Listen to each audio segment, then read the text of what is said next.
శివుడు స్వయంగా చెప్తున్నాడు. దేవతలందరూ వెళ్ళి శివుడిని అడిగారు. శివపురాణంలో వాక్యం ఇది. స్వామి, నిన్ను ఆరాధించాలంటారు నిజమే, నిన్ను సులభంగా ఆరాధించాలంటే ఎలా ఆరాధించాలి ఇది అడిగాను. అవునా, చూడండి అన్నాడు. ఒక్కసారి కైలాసం శివుడు ఎవరు కనబడలే, సూర్యమండలం కనబడి, ఆ సూర్యమండలం మధ్యలో ఆయన కనబడ్డాడండి అమ్మవారికి. ఇలా సూర్యమండలంలో ఉన్నవరి ధ్యానిస్తారో వాళ్ళని నేను అనుగ్రహిస్తానని చెప్పాడు ఇక్కడ. ఇదే మాట పద్మపురాణం శివగీతలో చెప్తాడు. ఎవడైతే సూర్యమండలంలో నన్ను ధ్యానిస్తాడో వాడు చివరికి నాలోనే ఐక్యమవుతాడు అన్నాడు. ఇది కూడా సౌకర్యమే. ఎంత బాగుంది. రోగాలు పోగొడతాడని ఈ శ్లోకంలో చెప్తున్నారు. కానీ రోగాలు పోగొట్టాలంటే సూర్యమండలంలో శివుడిని ఆరాధించండి. దానికి మంత్రం చెప్తున్నాను అన్నాడు.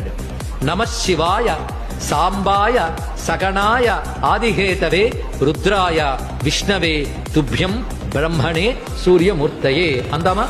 నమః శివాయ సాంబాయ సగణాయాదిహేతవే రుద్రాయ విష్ణవే తుభ్యం